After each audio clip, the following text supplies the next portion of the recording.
আশেপাশে তো কেউ নাই, কেউ দেখার আগে তাড়াতাড়ি করে মাংসের পিসটা ভাতের ভিতরে ঢুকাই দেই। কেউ দেখে নাই, তাড়াতাড়ি করে মাংসের পিসটা ভাতের ভিতরে ঢেকে দেই। কাস্টমার মাংস দেখে খুশি হয়ে আমার বেশি বেশি টিপস দিবে। প্রতিদিন তাইলে এইভাবেই তুমি আমার হোটেলে লালবাতি জ্বালাও। দাঁড়াও দেখতাছি তোমারে। ভাই এই নেন আপনার ভাত। ভাই ভাতের সাথে কি তরকারি দিব? বেশি কিছু লাগবে না ভাই, একটা ডিম দিয়েন। আচ্ছা ঠিক আছে।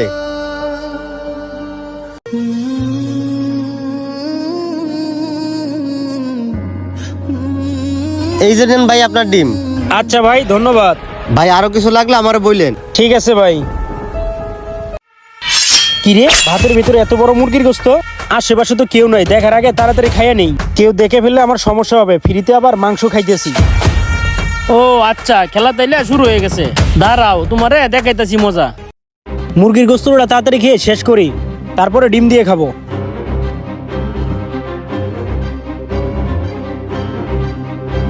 আমার হোটেল থেকে ফ্রিতে মাংস খাওয়ার মজা আলাদা, তাই না? ওয়েটারের বাচ্চা ওয়েটার প্রতিদিনই আমার ব্যবসায়ী ভাবে লালবাতি জ্বালাই দিতেছে।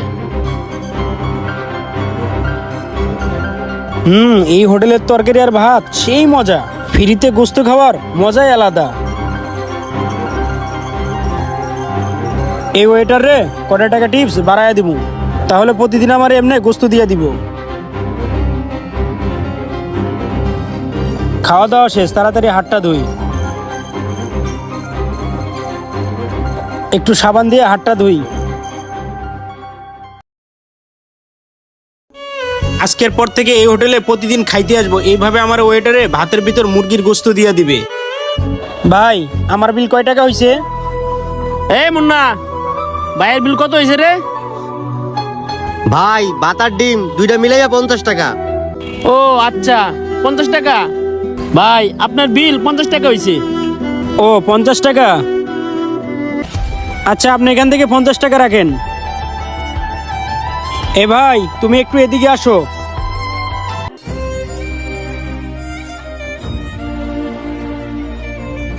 ভাই কি হয়েছে বলেন। এ লোন আপনার 50 টাকা। ভাই এই নেন, এখানে 50 টাকা আছে আপনার টিপস। এই মুন্না এদিকে আয়। জি মহাজন সাহেব বলেন। কি ব্যাপার?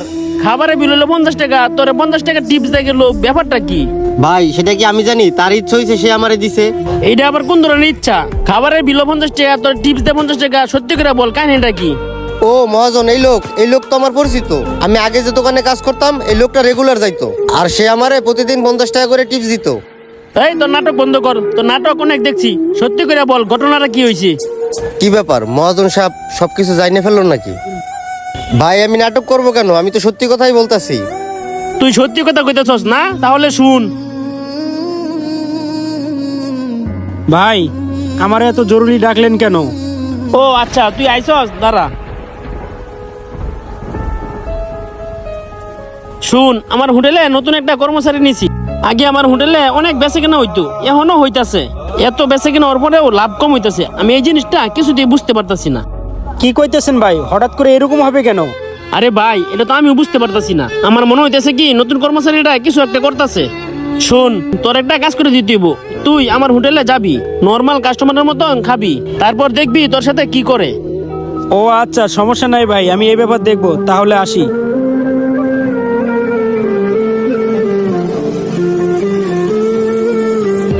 তুই আমার হোটেলে আসার পর থেকে আমার হোটেলে যাইতে আছে।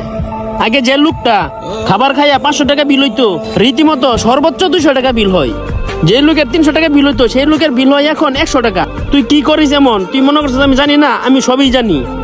বেশি বেশি টিপস পাওয়ার আশায় ভাতের নিচে লুকায় লুকায় মানুষেরা মাংস দেশ। ব্যবসায় লস হয় আমার, আর এটা তো তুই কিছুই জানোস না। তোর কারণে যে আমার ব্যবসার কত বড় ক্ষতি হইতেছে, এটা কি তুই একবার চিন্তা করে দেখছিস? আসলে চিন্তা করে দেখবে কি? ব্যবসাটা তো আর তোর না। ব্যবসাটা যদি তোর হইতো তাহলে ঠিকই বুঝতি। আমি যদি ঠিকঠাক মতন তোর খবর না নিতাম, তাহলে তুই প্রতিনিয়ত এগুলি কাজ করতি, আর আমার ব্যবসা তো লালবাতি জ্বলে যেত। 2 দিন পরে তো আমার হোটেলটা বন্ধ করে চলে যেতে হইতো। তোদের মতন কর্মচারী নিয়ে ব্যবসা করা কারোর পক্ষে সম্ভব না। আচ্ছা তুই একটা জিনিস চিন্তা করে দেখ, আমার হোটেলটা যদি বন্ধ হয়ে যায় তাহলে কি তোর ইনকাম থাকবে? তোরও তো ইনকামটা বন্ধ হয়ে যাবে। আর তুই যা বেশি বেশি টিপসের আশায় এইগুলি করতেছস, এইগুলি করা আসলে ঠিক না। তুই এখনই আমার হোটেল থেকে বের হয়ে যা। তোর মতো কর্মচারী আমার দরকার নাই, আর তোর এখন থেকে আমার হোটেলে রাখবো না। ভাই আমার ভুল হয়ে গেছে, আপনি আমার ক্ষমা করে দেন। ভাই আমার চাকরিটা যদি না থাকে আমার পরিবারটা না খাই থাকবে। এই কাজটা করার আগে একবারও ভাবছিলি না যে তোর পরিবারটা না খেয়ে থাকবে? তোর পরিবার না খেয়ে থাকাই উচিত। তুই এখনই আমার হোটেল থেকে বের হয়ে যা। হোটেলের কর্মচারীর কারণে যেমন ব্যবসার উন্নতি হয়, ঠিক তেমনি হোটেলের কর্মচারীর কারণে ব্যবসার লাল বাতিও জ্বলে যায়। আমি হোটেল মালিকদের উদ্দেশ্যে একটি কথা বলতে চাই, একজন কর্মচারী রাখার আগে তার সম্পর্কে ভালোভাবে জেনে নিন। সেই কর্মচারী কতটুকু ভালো অবশ্যই তার দিকেও খেয়াল রাখতে হবে, তা না হলে আমার মতো আপনারও ব্যবসার লাল বাতি জ্বলে যাবে। ধন্যবাদ সবাইকে।